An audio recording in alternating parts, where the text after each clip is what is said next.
here to win one title, he's here to dominate, he's here to create a dynasty. What is at the top of your to-do list? Play good.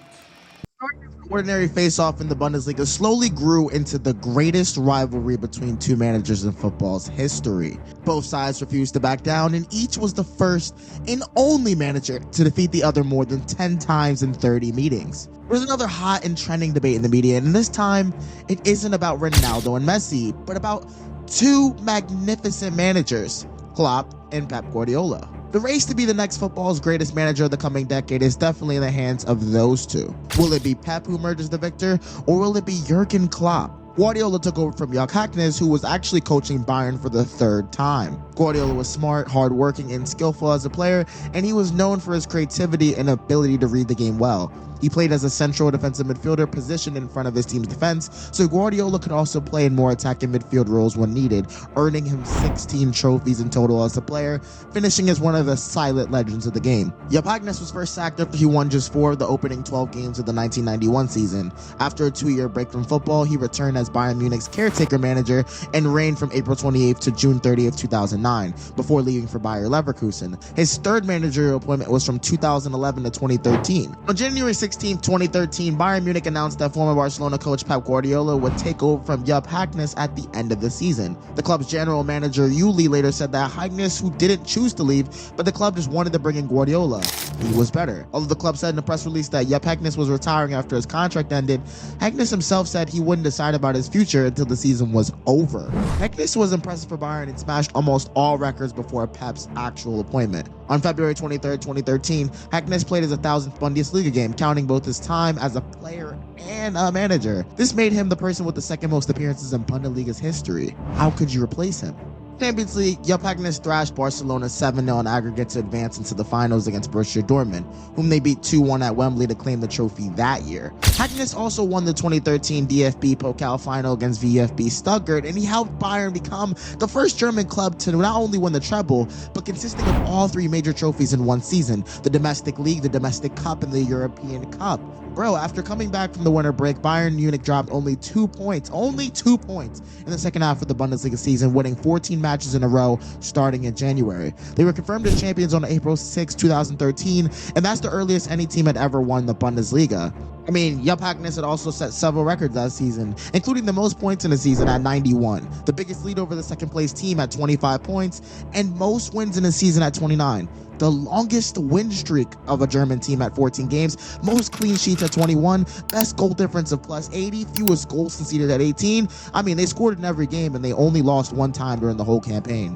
What more do you want? It's safe to say that Pep took over the world's best team when he was appointed and failed. Former Bayern captain Franz Beckenbauer hailed Jürgen's team, his 2012-2013 side, as the best Bayern team ever. Jürgen ended the season in top form and also won the 2013 FIFA World Coach of the Year. On the other hand, Klopp had already been managing Dortmund for 5 years before Pep actually arrived in the Bundesliga. Jürgen Klopp actually would do the roots. He'd spent most of his playing career at Mainz 05. He started as a striker but later switched to defense. After retiring in 01, the man would become the team's manager and he led them to promotion to the Bundesliga in 04. However, after the team was relegated in the 06-07 season and failed to get promoted again, Klopp stepped down in 08 as the club's longest-serving manager. He did so much for Mainz, but he felt like he needed a change, and he then took over Borussia Dortmund. He won the Bundesliga in 2010-11, and that's where everything changed.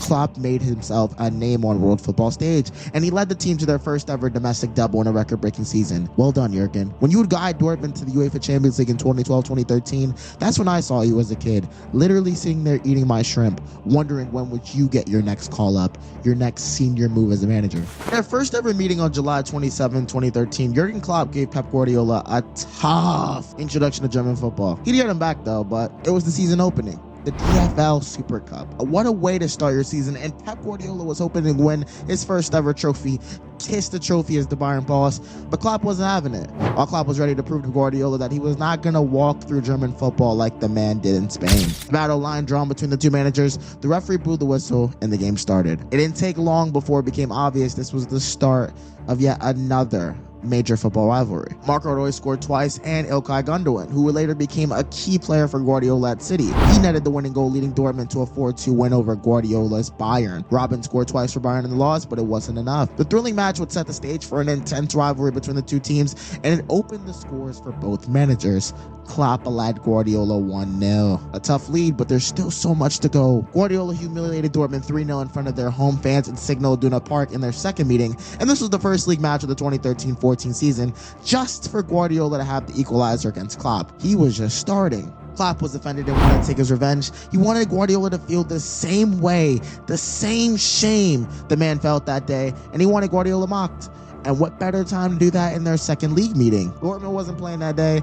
Them boys was for real. Klopp went ahead to beat Guardiola with the same scoreline 3-0 in Bayern's home Allianz Arena, doing it in their backyard. He successfully took his vengeance and embarrassed Guardiola, pushing himself ahead in their rivalry score, making it 2-1. Guardiola was emotional, but he had to set his sights on the league. There was bigger fish to fry.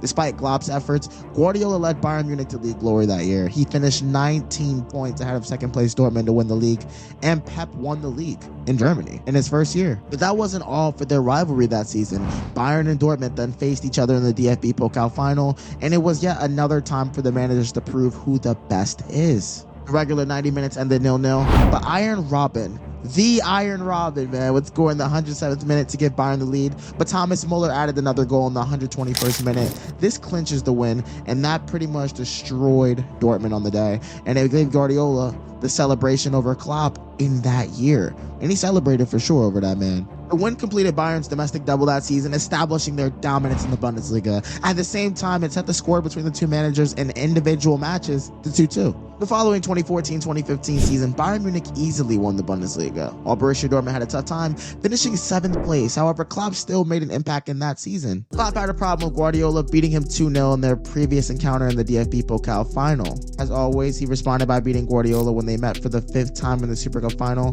with a scoreline that is easy to predict: 2-0. The 2 goals from Mkhitaryan and Pierre-Emerick Aubameyang took Klopp ahead, making it their score 3-2. Guardiola equalized once again, and this time took the lead when he beat Klopp twice by a 1-goal margin in their 2 league meetings in the 2014-15 season. The rivalry scoreline easily just becomes 4-3. The two teams would face each other not this time in the final, but in the DFB Pokal semi-final. Klopp wanted to even the score, but Bayern took the lead in the 29th minute with a goal from Robert Lewandowski, a player that literally just moved from Dortmund. But in the 75th minute, Klopp had a striker, at that time probably arguably just as good. Pierre-Emerick Aubameyang was in red-hot form, and he was Dortmund's praying man. Their main man for sure. He scored for Dortmund, and he tied the game, calming Klopp's desperation at the time. The game went to a penalty shootout where Bayern surprisingly didn't score any of their penalties. Philipp Lahm, Xabi Alonso, and even goalkeeper Manuel Neuer missed, and Mario Götze's shot was saved. Dortmund won the shootout and denied Guardiola back-to-back doubles in the Bundesliga. You have to think that Guardiola and Klopp went head-to-head 8 times in German football over just a span of 2 years before Klopp left Dortmund after the 2014-15 season. Then the Premier League era begins. Rafael Benitez took over Liverpool in 2004 and guided them to the Champions League glory in 05. He won the Super Cup in 05 and the Community Shield and the FA Cup in 06, and many Liverpool fans would say this is one of their best runs in club history. Benitez leaves the club by mutual consent on June 3rd, 2010. We don't think it was mutual consent, but we'll let it go. And 7 days later, Liverpool appoints Roy Hodgson in his place. Hodgson leaves the club by mutual consent in 2011 and was replaced by Kenny Dalglish. Kenny Dalglish was sacked a year after a disappointing season that saw Liverpool finish 8th on the table. Brendan Rodgers takes over in 2012. He had some highs and lows with Liverpool, but was eventually let go in 2015 and replaced with Jürgen Klopp. Klopp had already been managing Liverpool for 10 months when Guardiola moved from Bayern Munich to Manchester City in 2016, reigniting their rivalry. Man City hired their first game-changer coach, Roberto Mancini, and in December 2009, he brought them their first Premier League trophy in the 2011-2012 season. Mancini was sacked in 2013 just based off his poor communication and relationship with his players. Former player Brian Kidd was appointed as caretaker manager for 1 month before Manuel Pellegrini was hired in June 2013. Pellegrini would win City's second Premier League trophy and 2 League Cups before Pep Guardiola eventually replaced him. With the two managers back in the same league, their rivalry continued yet again, and and this time it was an even more intense in England than in Germany. At this time, their rivalry score was 4-4. Tension returned during their first EPL clash. The EPL match took place at Liverpool's home Anfield, where almost 2 years after their final Bundesliga clash in April 2015, their first match in England saw Klopp emerge victorious thanks to a goal from Gini Wijnaldum. The header left City fans disappointed on the last day of 2016, but despite the loss, Pep Guardiola was pleased with how his team fought hard until the final whistle. It was a tight game. Guardiola's words of encouragement didn't change the fact that he was now behind in the race. As Klopp went ahead in their rivalry score, Klopp was proving he might be the better manager, which was now 5-4. On March 19, 2017, less than 4 months after their first EPL game, Klopp met Man City again, this time at the Etihad. The match ended in a 1-1 draw with goals from Sergio Aguero and James Milner. It was the first time also the two teams drew in the league, and the first time in the overall matchup Guardiola and Klopp drew, meaning it was 4 wins for Guardiola, 5 for Klopp, and 1 draw. In Pep Guardiola's second season as manager, Man City dominated the competition. They started with a 22-game unbeaten streak, including a record-breaking 18 straight Premier League wins between August and December. By that time, winning the title was almost inevitable. Although Liverpool ended their unbeaten run in January, City still finished the season with a record 100 points and 106 goals. City also won the Carabao Cup by beating Arsenal, making it 2 major trophies in England that season. Their exciting attacking style of play set a new standard for other teams, and in 21 out of their 38 Premier League games, they scored 3 or more goals. It was quickly one of the most impressive title wins in the history of the league, guys. Liverpool's success in the Champions League could help push these players to even greater heights, but it was also a strong season in the Premier League, where manager Jürgen Klopp led the team to a second straight top 4 finish, largely thanks to Mohamed Salah's incredible performances that year. They were good. Salah, who joined from Rome over the summer, actually scored 32 goals, setting a new record for a 38 Premier League season as Liverpool played some outstanding football, and some thought this was a wonder season for Mohamed Salah. You have big wins like the 4-0 thumping Arsenal. You have the thrilling 4-3 victory over Man City. They stood out, bro. Beyond Salah, there were other standout players that were showing things in this team. Trent Alexander-Arnold was showing a lot of promise as a right back that was coming out of the academy. Andrew Robertson had an impressive first season in England at Liverpool, and signing Virgil van Dijk for a club record free proved to be the smartest move Liverpool Football Club could ever make. Pep Guardiola's Man City team won the Premier League for the second year in a row after a decisive 4-1 victory against Brighton. They finished the season with 98 points, just 2 points short of the 100 points they earned in the 2017-2018 season. Along with the Premier League title, they also won all 3 major domestic trophies, which no team had ever won before. It was the first time a team had won the Premier League back to back since United did it in 09. Aguero was the top scorer of the season, netting 32 goals in 46 games. Ederson, he was the team's goalkeeper, but he played the most for the club with 55 appearances. He was good. The 2018-19 season was one of the closest title races in Premier League history, as City narrowly beat Liverpool to become champions. Liverpool finished just 1 point behind despite losing only 1 game all season, one of the closest title races in Premier League history. Together, Man City and Liverpool combined 195 points as they set a new record for the most points by the top 2 teams in a title race. The world was turned upside down when the COVID-19 pandemic hit. No one knew where they were even buying their groceries, let alone if football was going to play.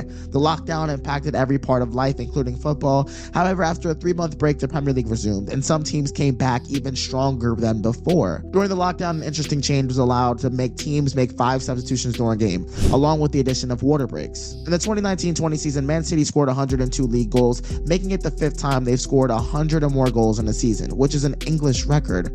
In the restarted FA Cup, City beat Newcastle 2-0 away on June 28th to reach the semi-finals, but they lost to Arsenal at Wembley. After 30, and I mean 30 long years, Liverpool won the league title. Finally. Liverpool stayed unbeaten at home in the league for the 3rd straight season. They finished with 99 points, the most in the club's history, and the 2nd highest in English top flight history, just behind Man City's 100 points 2 years earlier. Jürgen Klopp had brought it home. He finally delivered Liverpool the big one. Some call it a pandemic-era trophy. I call it a trophy where Jürgen Klopp finally cemented himself as a Liverpool legend. By the end of 2020, Man City hadn't lost in any cup competitions. They made it to the semifinals of the Carabao Cup for the 4th year in a row. And even more importantly, right? Even more importantly, they reached the knockout stage of the UEFA Champions League for the 8th straight season, earning their highest ever group stage points total with 16 points. At the end of that season, City won their 3rd straight League Cup by beating Villa 2-1. In 2021, City secured their 3rd Premier League title in 4 seasons and also won the League Cup for the 4th year in a row. For Liverpool, things got tough as they lost 6 games in a row at Anfield. This ended their chances of keeping their Premier League title, and by early March, they were in 8th place with 43 points. It was a challenging year for Jürgen Klopp as most of his players suffered many injuries. Fortunately, the team turned things around by winning 8 of their last 10 league games. This included a dramatic moment when goalkeeper Alisson scored a last-minute goal against West Bromwich Albion, and that made them the first Liverpool keeper that ever scored in the club's 129-year history. It was the first time. As a result, they finished the season trophyless, but they were 3rd with 69 points, and they qualified for next season's UEFA Champions League, which was important at that time. City won the English Premier League for the 4th time in 5 years in the 21-22 season. However,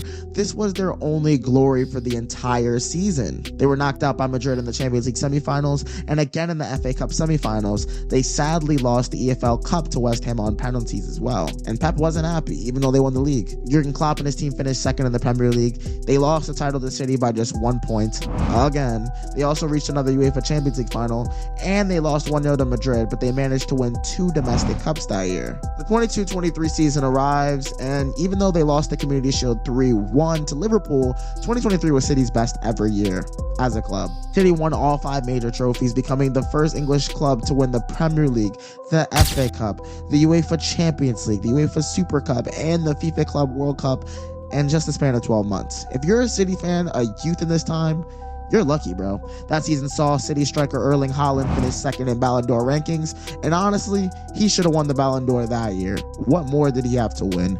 Liverpool memorably thrashed United 7-0 that season, but they struggled that whole season and missed out on top 4 qualification when they finished 5th on the table with 67 points. The Community Shield trophy turned out to be their only glory in that season. Scary signs for Liverpool if you only win the Community Shield. So when you go into the 23-24 season and City had a hard time, Liverpool had a hard time. How are these clubs going to keep that battery, going to keep the actual drive to keep winning as a football club, right? City had a hard time living up to their previous success from the last year, but they still won the Premier League. They still won the FIFA Club World Cup and the UEFA Super Cup. City ended the season with 28 wins in 38 games, while Liverpool finished with only 24 wins. The EFL Cup was Liverpool's only glory at the end of the 23-24 season, and it was also Jürgen Klopp's last season, as he retired at the end of the season. I will leave the club at the end of the season. There was a little bit of back and forth deciding whether to remain with Liverpool or whether Klopp actually would stay. In May 2024 was a shock because we found out via Fabrizio Romano that Klopp decided to leave Anfield. That video came out and he was replaced a month later in June 2024 by Arne Slot. Klopp's departure had paused and maybe ended his rivalry with Guardiola, but that is not entirely certain yet. Jürgen Klopp and Pep Guardiola are both interesting characters, and they're both football's 2 greatest managers in the last decade. Interestingly enough, they've gone head-to-head more than they faced any other coach, and they've played 30 matches between them. Klopp has won 12 of these games, which is more than any other coach has managed against Guardiola. On the other hand, Guardiola's won 11 times against Klopp, the most by any coach against him either. Under their management, their teams hold the record for the top 4 highest point totals in Premier League history. Liverpool reached 99 points in 2019-20 and 97 points in 2018-19, while Manchester City earned 100 points in 2017-18 and 98 points in 2018-19. We can't wait to see these 2 managers face off again, but until then, drop your comments on which club you'd like to see Guardiola and Klopp to manage next, and if, again, do you think the rivalry ends here, or do we see this rivalry continue somewhere else? Also, don't forget to subscribe to the channel, and obviously, you die-hard football fans, you already know where the content's coming. It's Onyx America, and as we rebuild the channel, I just want you to know I love you guys. I hope you enjoyed the football commentary, and I hope you want to see more of this action soon. Oh, I can't wait to see what happens next. I go by the name of Onyx America, or better yet, Onyx. Goodbye. See you soon.